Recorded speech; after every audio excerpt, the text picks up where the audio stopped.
Hey everybody, how's it going? Andrew here, and I just wanted to let you know that we are still looking for people, you, in fact, our listeners, to be on the show for our Dev Interviews episode. So what that is going to be just a kind of a one-on-one quick consultation to address a marketing question that you have that will be featured on the show.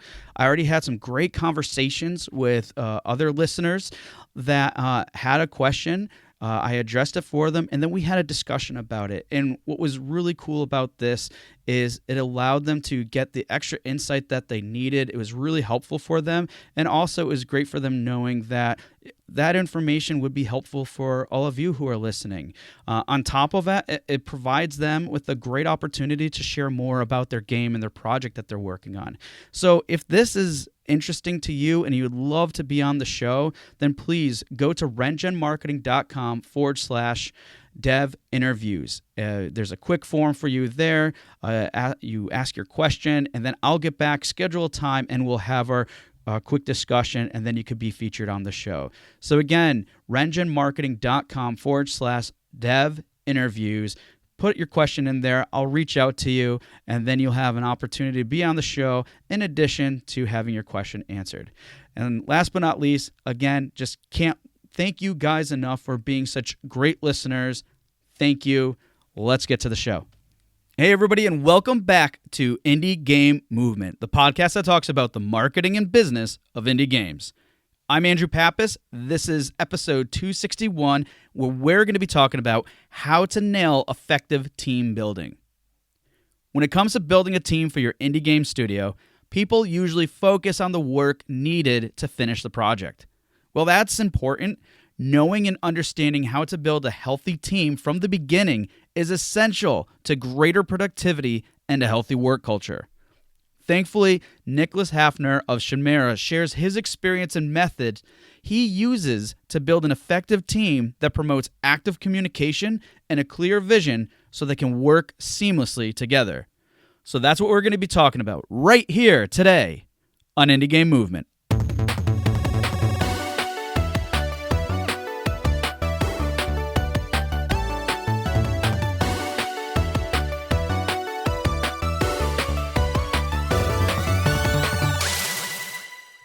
Hey everybody, and we're back, and today I have Nicolas with us today. And Nicolas, thank you so much for being on the show with us. I'm really excited to have you. Yeah, sure. Thanks for having me. It's great to be here. Yeah, awesome. Well, before we get into it, I just want to have you take a moment and share what exactly it is that you do for your studio, what your studio name is, the game that you're currently making, because that sounds really exciting too. I want to know everything that you do and what you're doing right now with your team. And also take a moment too to please provide a little bit of, things that you do in your spare time when you're not making games, because we'd love to know a little bit about that as well.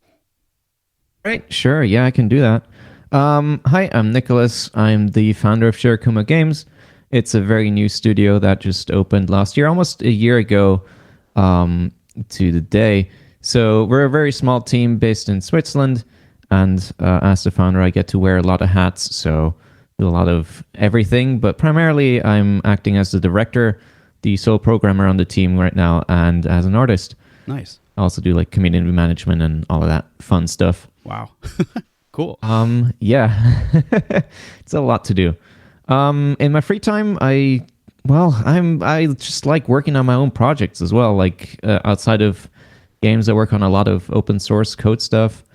And I also like to draw a lot. So I try to do daily drawings, which I post on social media and stuff. So yeah, that's about it. Wow, that's really cool about the drawing aspect. And in fact, I myself started finding that too. Like as a kid, I always liked drawing, and then I never drew pretty much for the rest of my life. So just recently, I started getting into that. It's definitely a weird kind of creepy style. I'm not gonna lie, but at the same time, it's so nice just to have something different, a different form of creative outlet to kind of let your brain rest from everything else that you do. Yeah. I find drawing is definitely not a rare side in my drawings is more heavy depressive kind of stuff when I'm feeling low, and it's really nicely therapeutic as well to just put something on paper, even if it's not like fantastic or anything. Yeah, no, absolutely. I mean, just to get it on the paper is Yeah. is just in itself like worth it. So that's really cool. You wear a lot of hats and everything. But I would love to hear a little bit more too about the project you're currently working on, or the game that the most recent project. Yeah, for sure. So what we're working on right now is a game called Kandria. The name does not mean anything, if you're wondering. It's just something we picked. It's a 2D hack and slash action RPG. So Nice. It's set in a post-apocalyptic future kind of scenario where after some years in the future, where like technology has advanced a lot, some unknown calamity has struck and pretty much wiped out almost everything on the surface. And all that remains is sort of these underground tunnel networks and buildings that humanity has constructed in the years prior. And there's a few like different factions and settlements remaining down there. And you play as an android that gets awakened after this calamity has struck, and someone sort of discovers you in a pile of rubble. And then you're immediately pulled into a sort of a local struggle between a couple of different groups that have sort of different ideas on how they should best tackle this harsh environment and like deal with food and supplies and all of that stuff. Wow, awesome! It sounds pretty interesting, and especially like you did a good job, kind of setting that tone and everything else, and I could really visualize that. So really cool. And so in light of the development of that, I think about a month ago from the time that this is going to air, you guys just released a public demo, correct? Yes, we've had public demos for quite a while. So when I initially went proper public with the project in March of 2020, that's when I like put out a really early demo. But we've published a really polished vertical slice demo a month ago. Yeah. And we've been really looking forward to the feedback from that. Sweet. So if you're looking for a new TD action platformer hack and slash, it sounds like this would be a good demo to check out then. Yeah, for sure. I will be happy to receive your feedback. Awesome. All right. Well, really appreciate you sharing a little bit more information about the game and everything, and about your, what you do on the side when you're not necessarily making games. But I would like to take this a step further and put you into the Q box round. Right.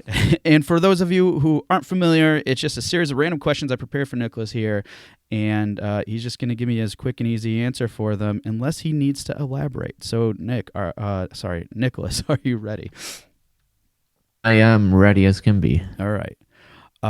What's the most inspirational game that you've seen recently? Death Stranding for sure. So I played that on PC when it came out last year, and that was a blast. And I'm still thinking about that game a lot. Nice. Very excited for the director's cut. Right. If you could only speak one word for an entire day, what would it be? Oh. What did you say? Oh, okay. Is the word. Okay. It was really funny because I know this is one of the more random ones there. When you first said I was thinking for a second, wait, did he mean or like, that was hilarious. But okay. Awesome. Crayons, colored pencils, or Sharpies? I would have to go with Sharpies, since that's the closest to like ballpoint pens, which would be my preference. Okay. Nice. I like that.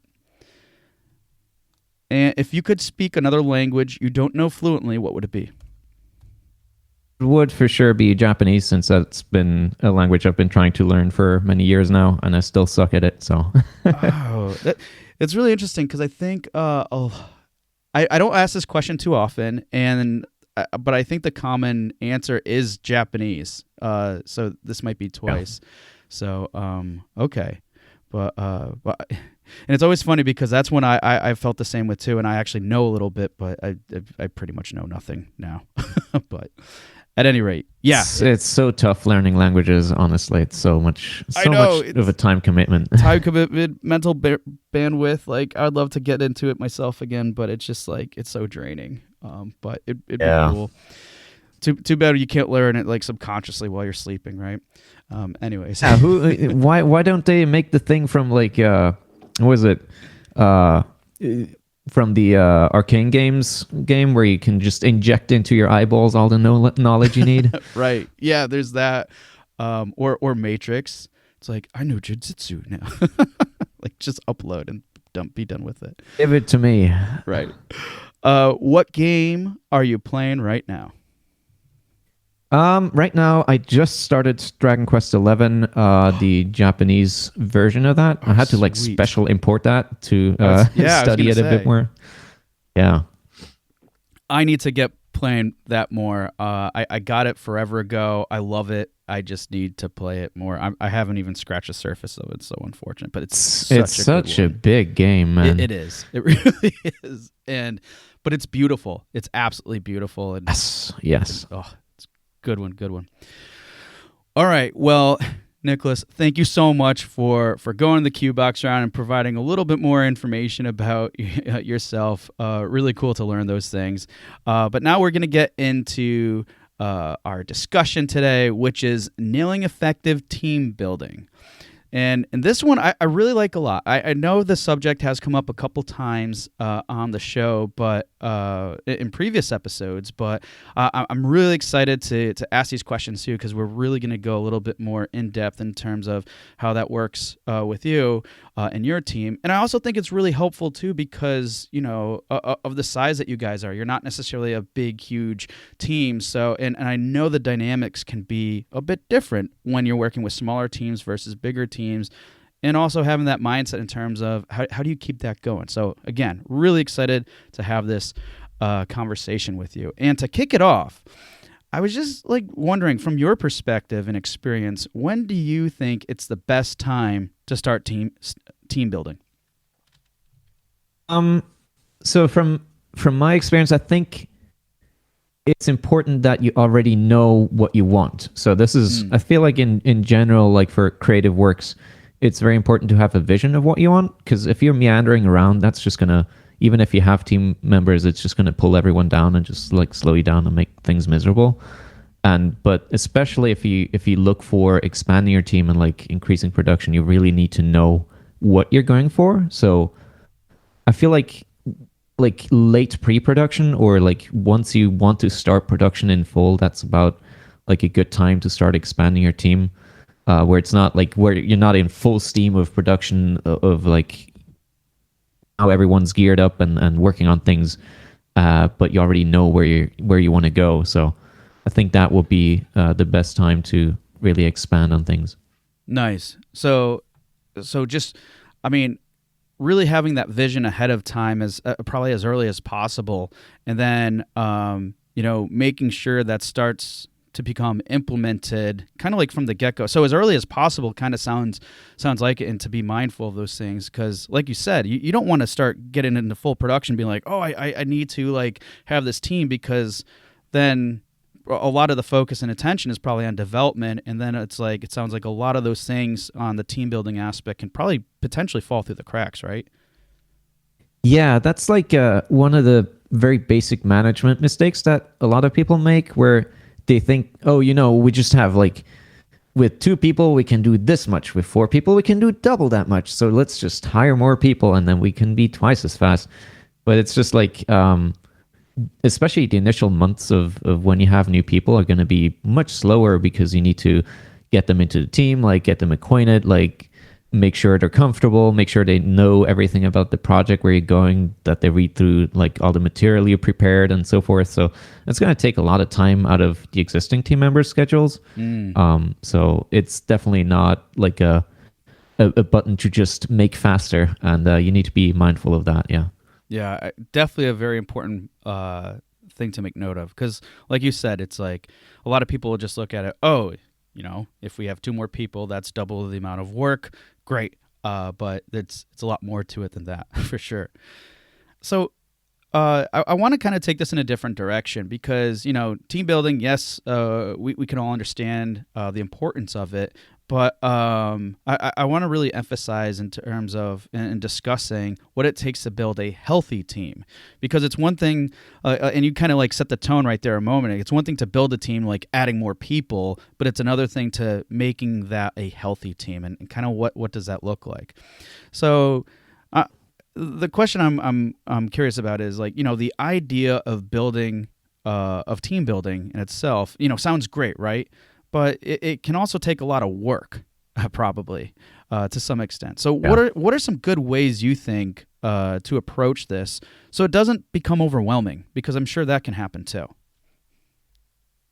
Um, I feel like setting sort of I feel like there's two aspects to this team building thing, which is like one part of it is the hiring process. So things that you do before you even have someone new confirmed on the team. Hmm. And the other part is like once they're actually on the team. So the first like week or 2 weeks, and then after that as well. So for me, hiring was most crucial part. I really looked for whether I liked the tone of the people and whether like I got along with them ahead of time already, and especially during the interviews, I mostly like I asked the standard questions and then like checked out their background and all of that stuff, and made sure that they were comfortable with everything from my side as well. But mostly I looked for whether I got along with them, and then if that checked out, that was already like a very good sign that things were going to work out in the future. So for a small team like this, I think it's very important that your social dynamics fit from the get go, because otherwise Mm, you're just going to grind the gears there and it's just not going to be a good time. yeah. Um, No, yeah. And the other thing is sorry, go ahead. no. Keep going, please. Okay. The other thing is like the first few weeks, I think are very important, where you should Right. definitely like make sure they know how things go and like are that you're available if they have any questions, or like they don't know what to do, or if they get lost or whatever. So having extra time allotted for that is good. And then once they're properly integrated, just like every couple of months, make sure that they have a way to voice their complaints, because I feel like oftentimes there's this kind of pressure there to sort of not really talk about what you find problematic or difficult to deal with, and so people just kind of suppress it. So specifically going out of your way of asking like, hey, is there anything else I can do for you? Is there anything that's troubling you? Like, is there anything I can do better to manage the team? So I think that's like important to keep that kind of communication going on, because otherwise it's just gonna sickle through the cracks and then sort of accumulate over time. Yeah, and you're absolutely right there, because if that does accumulate and build up and everything else, then it could be one of those things where, like, especially you in your role as a leader, as a director, can kind of be like blindsided by something. Like it boils up, and then someone says something like, "Oh," and like you said, if you're not regularly checking in on those things, I think one, it shows empathy, and that you care for your team. But at the other time, it's a great way to avoid potential pitfalls or problems that could arise. That like could be out of the blue, and then it's like it's never fun dealing with that type of stuff when they happen, if even Yeah, if they yeah. happen. Yeah. Yeah, it's like this is like I guess my first team that I'm building for a commercial project myself, but Mhm. I had a lot of experience in university leading teams, and I made a lot of mistakes there. So I got things out of the way, I suppose. Yeah. No, and like and that I think that's important too, to have that understanding and that experience too, and taking that so you can kind of move forward and apply it here. The other thing I wanted to call out too, going back for a second, is like really looking for those right candidates. So because I think at face value, everybody just like you said, they check off the boxes. Oh, they can do this, this, and this. Great. They have a good background. Awesome.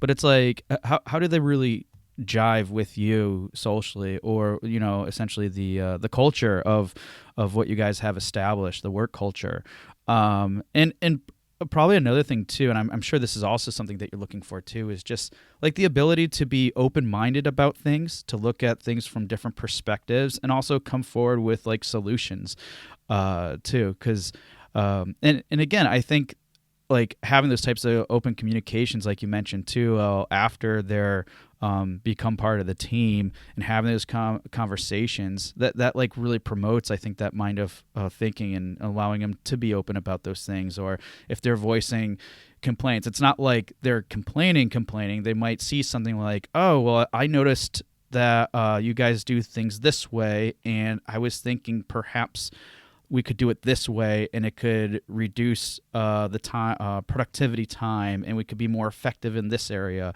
So it's just really funny how like those two things, how you bucketed them, can really play into each other very well, moving forward and benefiting the team. So I love that you call those things out.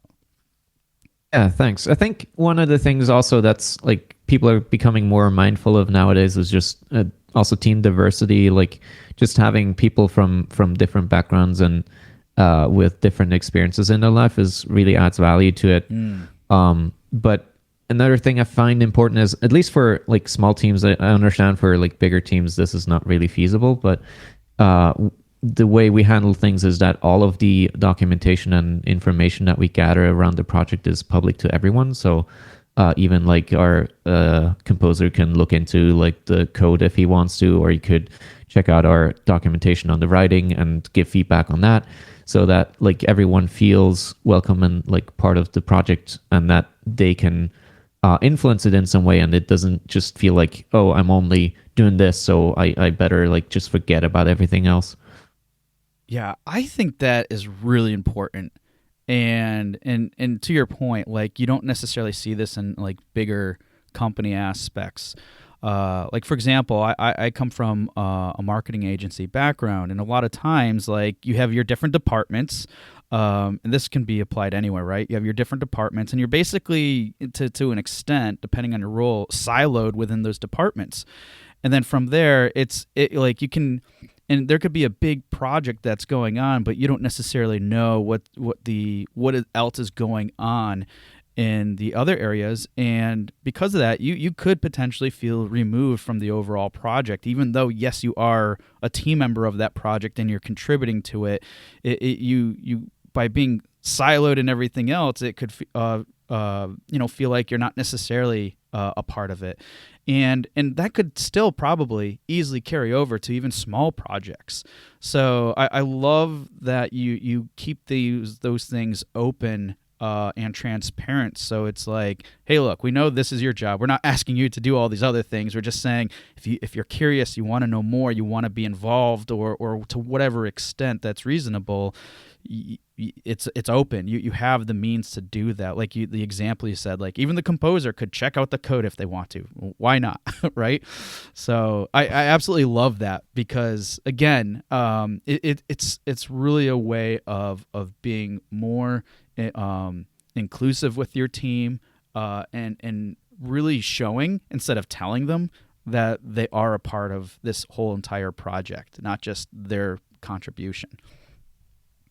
Yeah, for sure. I mean, I appreciate that like the difficulties in teams where you have actual departments and stuff are difficult, because then you get into sort of a communication and information overflow if like Yes. too many people suggest things from all over the place. But I feel like that's what you have managers for at that point. Like those people are there to basically handle that, and they should figure it out. Yeah, no, agreed. Like, because with anything, the dynamics can like really change depending on size and everything else, of course.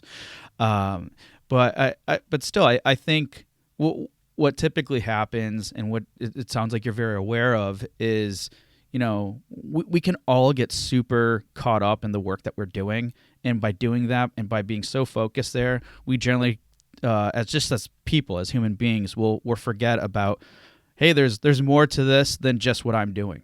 And I think that's what that is essentially promoting. And on a small team, I think it's really helpful, because I think there's a lot more that can come out of that, from like performance and everything else wise, than just being so dug down in your own work. Oh yeah, for sure. I mean, I get that problem as well, where like I'm focused on like solving some kind of programming problem, and then I don't check what other people are doing in my team all the time, and then it's like, oh shit, now I should need to back up and like go back to that and make sure everything's going smoothly. So it's definitely not something I'm immune to at all. Yeah, definitely. So I was also curious too, because earlier you mentioned about having a vision, and essentially the vision can relate to goals and such. So I was curious. Sometimes it can be a challenge to get a team on the same page, and then share that same vision. And while this might be easier for a smaller team, I still think those problems can persist. So, what are some good ways to help ensure that everyone is working towards the same goal? Um, that's a tough one because in one way I feel sort of conflicted whether that's even possible at all to get everyone to the same goal, because Hmm. everyone has their own like ideas of what the project is supposed to be and what the important parts are. Hmm. So I feel like it's more important to let people focus on the areas that they can express themselves in. So, for instance, let's say you have an artist and they really like drawing like technical computery things, like machines and whatever. So I feel like it's more important to just let them have their way with that, like not be as controlling over how things should look there, or like uh, sort of ease up on the directing there to let them really floater things there. Or if you have like a writer that's really good on dialogue, just let them do that and just sort of provide hints instead of rigorous direction. And I Nope. think if you let people just do what they like best, then that's gonna keep them engaged enough to really want to see the entire project go smoothly as well. Yeah, I like how you approach that too, because I got this idea of this question from I think just a lot of like business books that I read and things, right? But I love your Right. approach, especially because of like thinking that small team mentality. So, and it's a good way, a very good way to approach it, because I think how some people could approach this is simply, this is my vision, this is what I want, and then become very almost dictatorly potentially. And not to say Oh yeah. that people are like that, but it is possible. And sometimes, even if that's not your intention, it could easily come off that way. So it's one thing to have that vision, but then, I mean, you hired these team members for a reason. You went through a process. You're making sure that they're involved in everything else, and then it's good to just kind of let them really bring their skill and talent to that, by still you know within the means that have been defined for them to do their job, but not being like really controlling in that aspect. And you should, based off of everything else you shared, you should, in theory at least, or in, I would say, in practice too, depending on how really good you are with like management skills and stuff, already have this established. So it comes to a point where it's like, all right, you're here for a reason. We trust you. We believe in you. Now, no, do the thing that you do so well. So Yeah. I mean, it's definitely a thing where you get sort of very attached to your ideas of what you wanted to have, which is like, it's very dangerous because ideas in your head are always more fleshed out than they really are. Like you right, think yeah. you know what you want, but it's not really there. So like I know it all too well where different team members had like a different interpretation. And it wasn't exactly what I wanted, and I really need to like force myself to sit back down and say, okay, look, listen, these people, I hired them because I trust them, so I'm just gonna ease back on this, and unless I have like heavy objections that I can back up with something, I'm just gonna let them do their thing because I probably don't know what I'm talking about. Yeah, and I think kind of what you're saying here too. It's a dynamic thing too. I mean, you want to give that freedom and everything else, but you also want to like keep things in line too. And it's not always going to be present at that very moment of like the hiring day, right? um, it- Yeah, for sure. so I think a lot of those things can help make that process easier, though, because there's nothing worse than like butting heads about stuff. And I Oh think, God. yeah, and I feel a lot of you know, setting those things up from the beginning can really help alleviate any potential like stress that can occur when these things come up. Because honestly, they're probably going to come up at some point in time. But as long as you're really focusing on building that healthy team from the get go, and it's going to help alleviate a lot of those types of problems that could arise. Yeah, for sure. Like one of the things that I took care of doing was just writing like a lengthy game design document where I just like outlined the story, characters, and like gameplay elements, and like what the world looked like that I had in mind, and that really helped get things started. I also did like a sort of a what do you call it? Like a web page where I had like tons of reference images of things of how I wanted the world to sort of feel like and look like, just to get a sort of storyboard kind of thing going on to just get people informed of the mood pretty quickly. And I'm sure that helped a lot to get people started and on the same sort of similar page, maybe not the same one, but similar enough. Yeah, no, and that makes sense. I mean, it's something like probably easily that you can basically easily do that can really help. Again, align people with what that total vision is, and then I would say it's probably a good form of how it could help. Be the glue for all the other work that the team members are doing to kind of like have everything stick real well together. And I can only imagine as as a director and leader, like having those things in place to make sure that everything really jives and fits in place too, because sometimes they can be off. But just that one little thing that like you said, that one little document that really kind of shares and sets the tone and the overall vision essentially of the project can really help move things forward and align with what the complete goal is. Yeah, I think doing that kind of stuff was also interesting because once we were working towards the vertical slice, we pretty much had it done. We just like doing some polished stuff. I went over the game design document as well, and it was very interesting to see how many things had changed from that initial document that I had put together. And then just going back and like updating everything felt really nice to see how far the project had come since then. So it's not even just like team orientation, but also just historic interest and seeing your progress. Yeah, and that in itself too, and it's good to hear that you do that because I think it's a good example for other people and other teams to follow.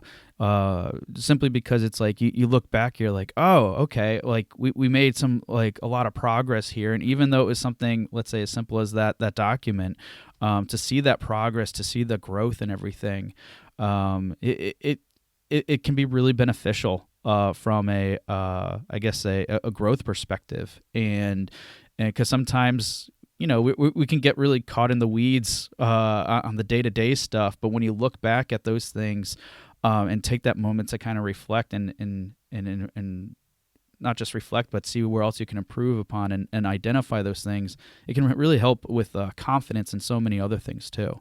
So I'm glad that you share that too, because yeah, it might not necessarily just be from a team perspective, but just as even a growth perspective, and that's something that I think a lot of people don't necessarily do too, is taking that step to really see how things progress and improve and whatnot, because it's really healthy to look at those things and move forward with that information.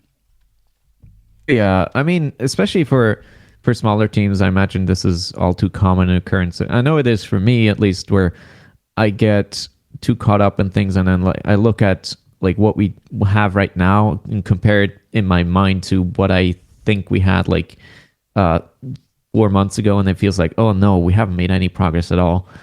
And just having that sort of more tangible evidence to like counter your stupid brain is very helpful. Yeah, no, absolutely. So I want to go into a little bit more around the idea of work culture for a moment, because I think this is something important to probably talk about as we're talking about, like, team building and such. So I would say that, like, many may think about, like maybe a fun environment and an understanding of work-life balance equals a good work culture. Well, I would say that this is definitely important. What are other elements that you feel are essential to building a strong work culture outside of those two main things? Um, well, I mean, like work-life balance is pretty much touches everything. So I think it comes down to that the most. But like one part that I found very important, at least for most of the team members, was also to just like do stuff outside of work as well. So like Okay. we chat about what's going on with us, and we occasionally we play like Smash Brothers together or Mario Kart or something like that. Sweet. So that's just having things to connect to each other with outside of work is, I think, very important to just not have. I feel like with people that I only work with professionally, I have a sort of a mental barrier there where I don't feel comfortable talking about certain things. Mm-hmm. So removing that kind of barrier definitely forges more of a connection and more of a like a tangible friendship, I suppose, than uh, just a work relationship, and that really helps keep things together as well. Mm. Yeah, I like that too, because, like, I agree. Like, I've heard people in those situations too, just from different work environments too, where they've, friends of mine, they worked in an environment, and then and when they talk about like some of the people there, not that they're bad or anything else like that, but it's just like they don't see themselves associating with them outside of work, and I think the main reason, it wasn't because of those individuals as a whole. It was more of basically the environment and how it was created, to the point where that environment didn't promote the idea of how else they could engage and interact with other people. And if you think about it, just if people really feel that way in their work environment and everything, it's not to say it's bad, but it's not necessarily healthy to really like healthy in general. At least that would be my take on it. So I like that. And plus the things that you mentioned were just kind of like small, simple things that I think can really have an impact.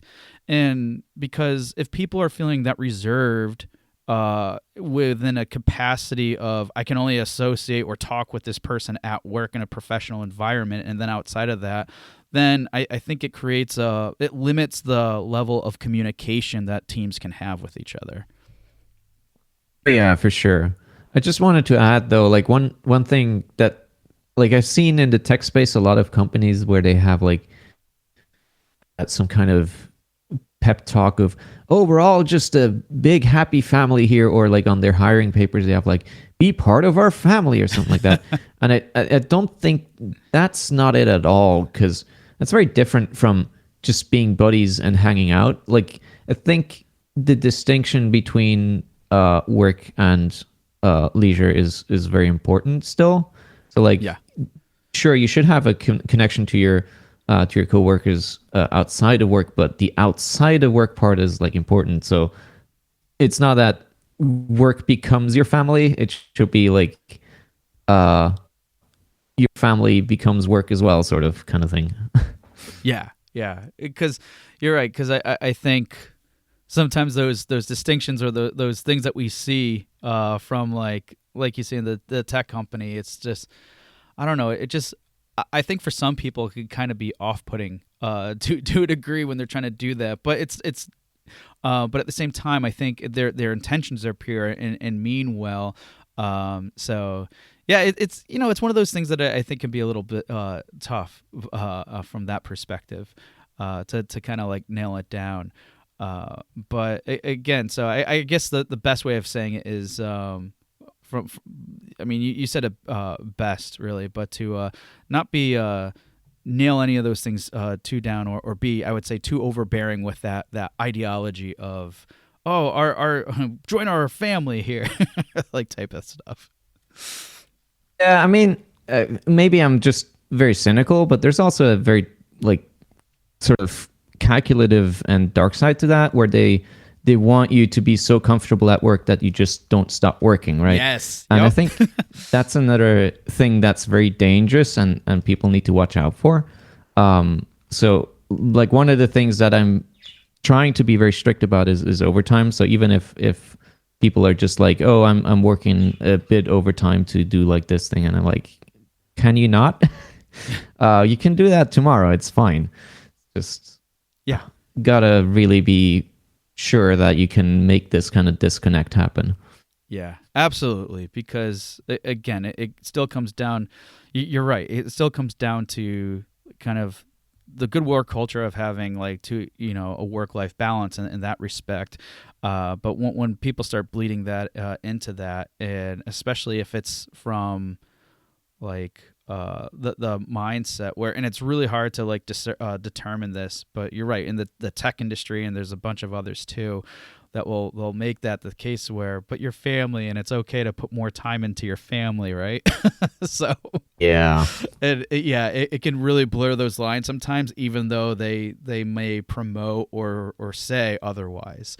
So it's kind of sad and tricky at that too. But and again, I think it goes to say that when you're having those set expectations and limitations in certain areas, like you're like when someone's saying overtime, you're like no, and it's not from, I'm sure, from a financial standpoint, because it's more of you really need the time, because if you're putting that much more effort into today, how much more productive are you really being? If you're really looking at bottom line stuff, right? How much more effective or productive are you being by putting X number many of hours in overtime? If you're working well beyond the working day, you're going to be tired. You're going to come in the next day tired. If you're putting more overtime, then the quality of work and the effectiveness of it is actually deteriorating. So basically, from a bottom lines number, I may be getting less quality work from you, but also for your health and well-being, you're not going to be. I wouldn't want you to be feeling that way either. So it's like a lose-lose in that case. So it's good to have those limitations set. Yeah.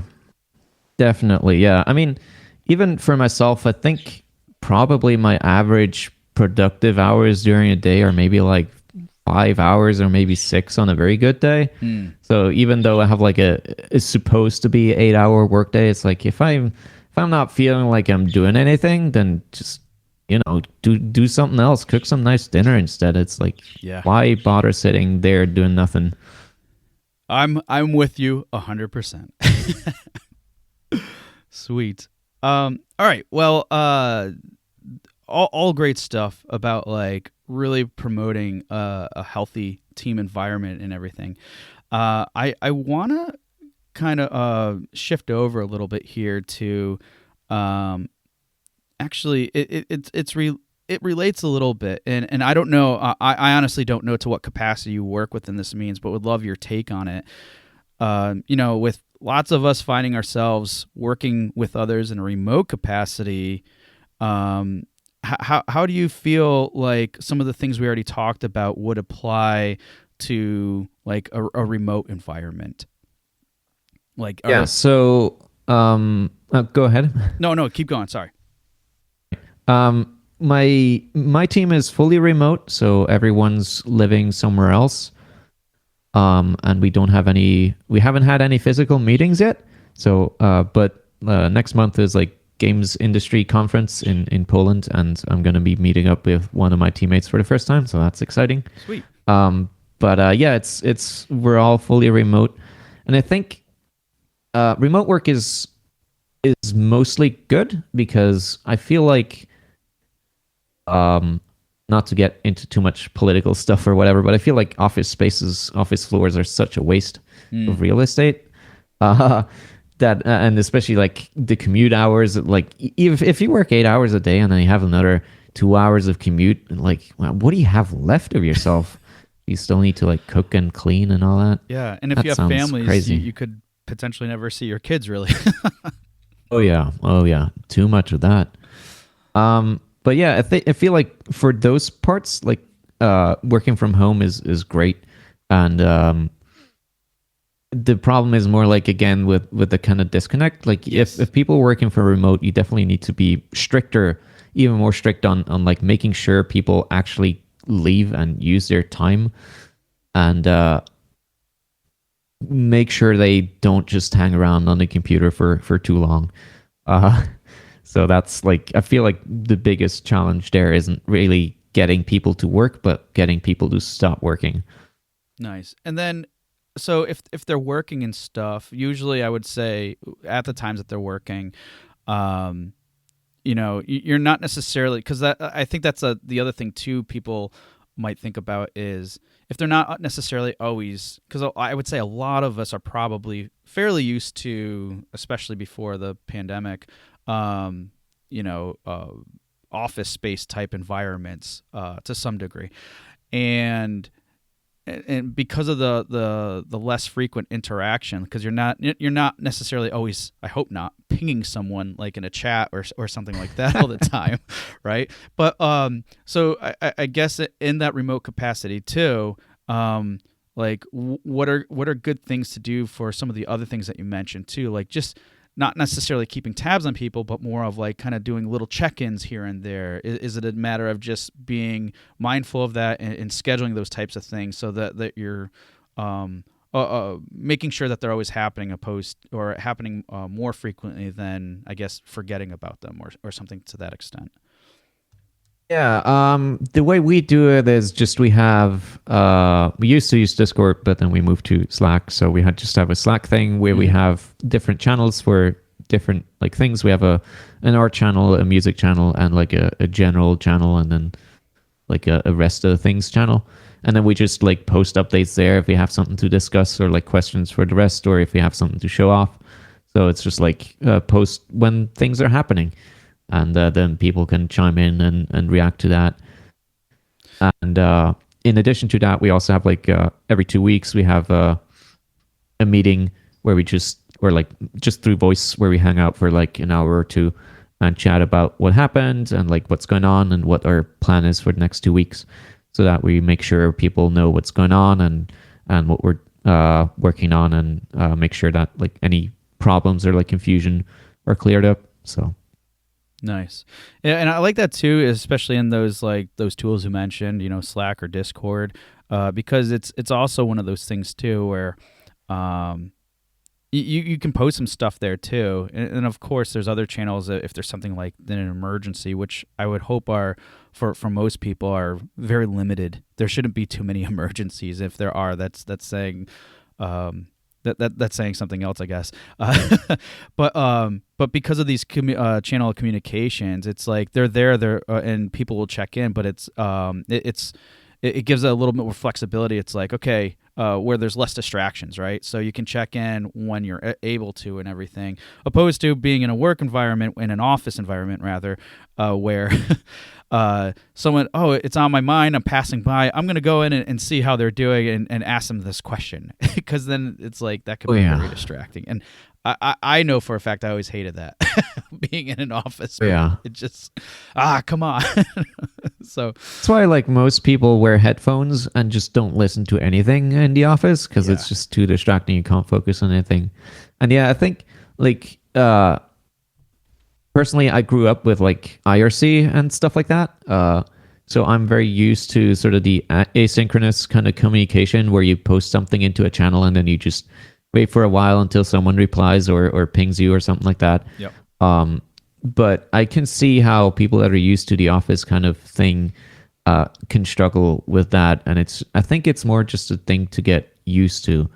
Um, it does suck for if you have like a real emergency, um, but there are ways around that. Like usually, you could like either call them on the phone if it's really important, but we haven't really had that yet. I think one thing that's easy to overstate is just the importance of something. Like, even if it's like, I don't know, I just got an email of something weird and scary. It's like, whatever, just post about it. And then if it doesn't happen until tomorrow, it's not that big of a deal, you know? Like, I don't know, aside from medical problems, I don't think anything is that important that it needs resolving within minutes. Yeah. No, I'm with you there 100%. And plus, it's just not a healthy environment if there's always different types of emergencies happening. Because Yeah, it's I mean, if you got the alarm bells on all the time, I don't know, you got bigger problems. exactly. All right, cool. I want to shift things a little bit and talk just real quickly a little bit more about communication and leadership. So, clearly we identified that communication is definitely important to really build an effective and healthy team. So, what are some? You mentioned about like some occasional check-ins and stuff, but what are other steps that you would recommend that can really or to help promote active and open communication, especially let's say for new team members that might not be as open as you would like them to be? Um, I feel like setting a good example is like very important. So like that's the base level almost. So like make sure that you post about what you're doing and like what's going on, and about like make sure that if you have something exciting to share, you actually do share it. And then the other thing is like actually engaging with people. Like if you just write things only and never reply to anyone else, and people are going to notice that and are going to be like, well, what's the point if nobody ever gets back to me, you know? Yeah. So that's like actual engagement is very important to make people feel welcome. Um, and the other thing is just like if you don't hear anything from someone, like you agreed, oh, you know, we said you were going to work on that, and I haven't seen it. Like, what's going on? Do you have a problem? Can I help? That usually really clears things up, especially just not being accusatory. Like that's very important. Like making sure that you're not putting the blame on anyone for like not being there in time, but more assume that people are doing the good thing, or they're trying to do the good thing, and something else came up, and like now you need to help and step in and like make sure they're doing their thing and they can do it. So that's, I think, very important. Awesome. Yeah, definitely good points, and like just I think the main thing is really setting that example. In fact, if I remember correctly, and if you haven't read this, you should. And same goes to everybody else listening today. That is a big thing that Satoru Iwata of Nintendo, uh, you know, said in his book Ask Iwata. That's an amazing book that talks a lot about these types of different things too. And those are some of the things that he even practiced himself, and which, led him to do what he was able to do for Nintendo. But it was like to the same level of like attention and openness and everything else, and to lead by example. So it wasn't just like him being viewed as a CEO, but he would be viewed as like a peer, not someone put on a pedestal, even though he had obviously a big title attached to the company and stuff. So really good things there. And yes, I did it relate you to so I'm just saying. I don't know if I can accept that. Fair enough. But still, it's just good practices all around is really what it comes down to. Okay, so on a management side of thing, I mean, yeah, we can understand how important communication is. But for, let's say, like management and leaders, what would you say does it mean to be a good listener, and how to really leverage that skill? Oh boy. Thing that I practice frequently is just to ask questions. So even if someone is just posting something and I don't really have like useful advice to give, what I can still do is just like ask them about adjacent stuff. So and usually that's going to make them think about it in a different way, and like give them different ways of looking at it. Because the question itself forces them to like look at it from that viewpoint of the question, which can often help to like clear up any kinds of problems or like mental battles that you might be having. So that's a very useful thing that I found. Um, and otherwise, I don't know. It's just making sure that people know you're there and that you're willing to help and available. So Yeah. I like that one a lot. The fact that you're like, I think that's a really smart way to approach it, because a lot of times people think, at face value, listening, what is that? Okay, I'm just really intent, showing I'm there, listening, or whatever. But in the context you provided, especially if, thinking back to like, hey, your team and probably a lot of others are in a remote capacity, a form of listening could just be very well be asking questions. And that example you provided was great, because a lot of times we might just like look at something, if we don't fully understand it, we would just make a quick comment about it and move on, right? But asking questions further are really showing, again, especially in a remote capacity, are showing that there's intent there, that you are listening, that you do care and everything, and asking something so it's phrased differently so you can really understand what this person is saying is just another form of listening. So and just yeah, being, yeah. it's also way too easy to just like assume that you know what they mean. Like even in like normal conversation or whatever, it's just like um you have your own interpretation of what it meant, but it might not be exactly what others are what they're talking about. So just asking questions to make sure you get closer to that is very important, because otherwise you're just gonna talk by each other and then it goes into an argument of people getting confused because Yeah. they think the other one is understanding, but they're really not. So Yeah, and I think part of the problem that some people might face when it comes to, and I can be like this too sometimes, is they're afraid to ask questions because it could be they don't want to make the other person, let's say, lack of better words, look stupid, or they themselves don't want to look stupid. So by asking the questions, it's really to help promote clarity, but again, also have that clear understanding and being a good listener. So, yeah, I like that a lot. All right. Before we get to close here, I want to talk about lessons learned, because I'm sure you still learned a lot of lessons oh yeah. throughout team building and everything. And and this one's one I don't think a lot of people think about, and I love your input on this too. So like team building is often looked at from basically like an internal perspective or viewpoint, right? But when properly implemented, how do you think that how you build your team and how you build a healthy team has a residual effect on the studio's or project's community?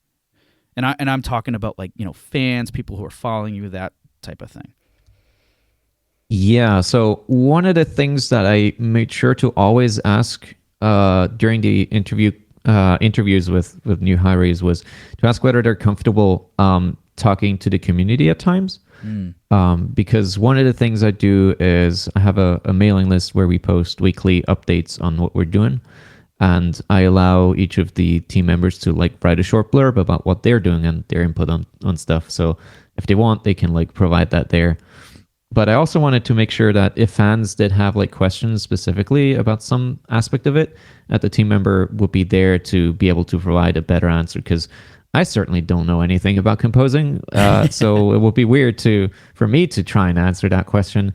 So definitely also having a team that's like more approachable and more there for fans, I think is important, because it makes it feel more real and more like an actual tangible thing, and it creates a sort of a human connection that leaves more of a lasting impression than having sort of an amorphous entity that just sits there and makes things somehow.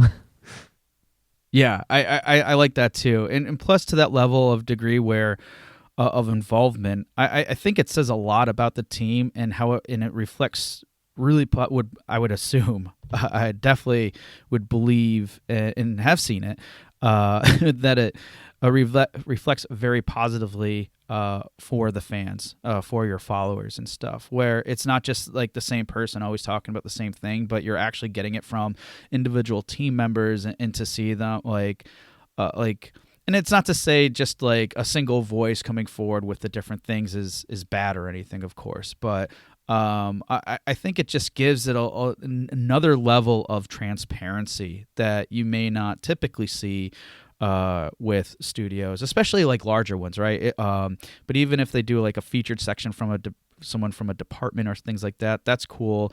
But again, I don't think you see that that same, I guess, level of attention and transparency. Not always, anyways. I'm sure others are doing it. So that I like that a lot. How and also positioning everybody to be aware of, or at least asking the question, are you okay with talking to the community? And then setting those expectations too. It's like, we're not looking for you to do this, but it's more along these lines. And again, it just goes back into, I think, that whole process you outlined before, and how it can really impact not just the healthy team, but also being confident and really standing out among your community and among the greater community too, and how a studio can be represented outside of just simply making a game, but they're just bringing that whole extra level of things to it, and that's important for fans and people who are following games too, for sure. I feel like for like larger, especially AAA studios and where there's hundreds or thousands of people involved, it would be very difficult to make that happen. Yes. And I think also like part of this being sort of an almost anonymized entity is one of the reasons why people get very skewed expectations of like what they can demand from a studio, and then when like a game gets backlash, it's like really hard as an employee to like see all this shit being thrown at you, even though it's not directed at you personally because you poured so much work into it. It's like, how do you deal with that? That's, yeah, I don't know. I don't have an answer for that one. Yeah, no, you're absolutely right. Because again, those dynamics change and stuff, and I'm sure there's a whole topic that could discuss like dealing with that and everything else. But it's always a challenge though. When you get the haters, I mean, there's ways to make some of into some of them as fans, if you have the empathy and understanding of where they may be coming from, and you also just have the ability to ignore them, and sometimes that's a strategy too, depending on how things fly. But yeah, you're absolutely right, that can be a challenge too. But you know, I still think to at least from a small scale and how we're and what we're discussing about today, taking those approaches are good, because if you think about it, what's more of the norm? You know, AAA or even bigger studios that by legitimate reason are falling into maybe what you may call a standardized version of these types of communications, whereas as a studio, as yourself, and the size that you are, having the ability to do this, it just also allows you to stand out more. And again, like I said before, it provides that extra level of transparency, which is, I think, just really refreshing from a player and fan perspective. Yeah, for sure. That's one of the like perks of indie studios, that they can afford to be much more personal and much more direct with fans and people that are in the game sphere in general. Definitely. All right. So one, and I don't, I'm just curious in how you would solve a situation like this, because I know this is something that probably does happen with people even in small teams, because like sometimes there just may be a team member that, you know, just doesn't jive with everyone else, or there's other issues. What would you say are the best ways to deal with these situations? Sorry, what situations? Where let's say you have a team member that just doesn't work well with everyone else, or they just ended up not being a good fit, things along those lines.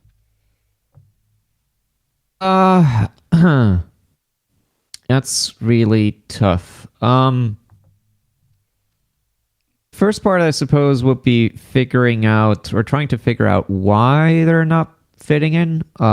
So I suppose it comes back to like asking questions, but even that can be troublesome if they themselves feel like they're not part of the team. So So I'm not sure. That's really tough. It's just like if you can't establish that things are welcoming and things are like working well, and you can iron out smaller differences over time. If you have that much of a schism going on, I don't know how you could rectify that or deal with that aside from like, I don't know, parting ways at some point. Yeah. So it almost sounds like too then, and I know I was asking strictly from your experience and or how you would deal in that situation. Um, I think a good point in what you're saying too is simply if you're coming across some of those situations too, and it's kind of like surfacing, it could put something into question about potentially the other practices or processes that you either do or don't follow. And so asking questions, if it comes to that point, asking questions and trying to get to the bottom of it and making those determinations, obviously I would say, yeah, definitely the right direction to go at that moment in time. But then it's probably also important too, if anybody out there comes across or is facing those, it might be one of those things where you're just reevaluating yourself as a company. Like, are you hitting on those points that we discussed earlier, in terms of really doing everything you can to build that uh, healthy team environment? Are you having those check-ins? Are you really showing that you're listening? And if you're not necessarily like kind of hitting all those marks, that could be an explanation in terms of why these situations may arise. So I can understand with some of your hesitancy with coming forward with an answer, because in your mind, from what we discussed, it's like, well, I already have these things in place, so until they happen, I really can't say necessarily anything that much more detailed about it. So Yeah, I that's what mean, my take would be. it's did have I did have in the past like problems with team members where it just didn't work out. But those were not situations where I was like in any ability to do something about it. We were just stuck working together. Hmm. And so there, in that kind of situation, it's very different because then you're just gonna try and make do with what you have. Mm. Versus if you're actually like in a sort of management position, you do have the ability to do something about it and like try to restructure things. So it's a very delicate balance. And I think Yeah. at that point, what's important to remember is that um, it doesn't necessarily always have to work out. Like at some point, there just is a divide there that isn't worth trying to reconcile. And at that point, it's just better to try and go your separate ways. Like it's just, yeah, I don't know. Yeah. Things just don't work out. Yeah. No. And again, it's those situations are always tough, but I think to your point, it's good to also recognize like, hey, yes, it might be a really tough situation. Yes, if it doesn't work out, what is this going to do for me or for the team moving forward? Is it going to cause some headaches and such? Of course, but at the same time, if what is the cost of that versus the cost of if let's say it forms some type of toxic environment or any number of different things that can come out of it, what could be like kind of do like a risk assessment, right? If it gets really to that point where you just have to go separate ways. Yeah. Because like you said, in some situations like you had before where it wasn't in the for whatever reason you weren't able to, like, you just kind of had to work with it. And I think then it goes to like, okay, asking the questions and things like that so you can still hit the marks that you need to. But in different cases, well, if you have to part or whatever, having a good, we're just taking that moment to do that quick risk assessment, because you don't want necessarily one person to affect the potential of your entire team or whatever to either. So yeah, but you're Yeah. right, it's Yeah. tough.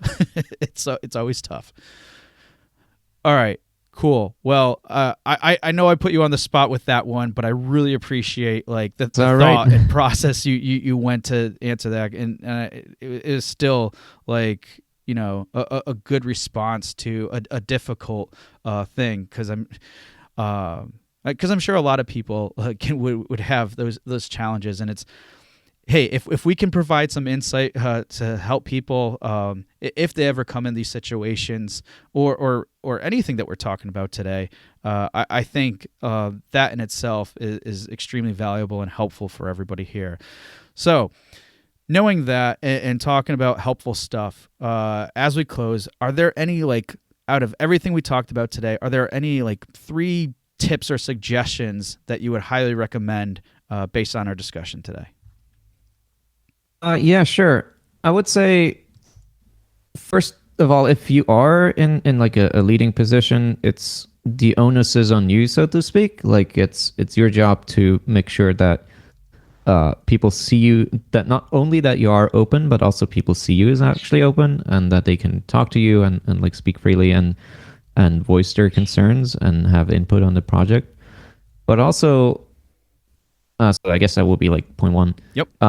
But also just that you make sure as much as you can ahead of time that you do jive with people and that you get along and like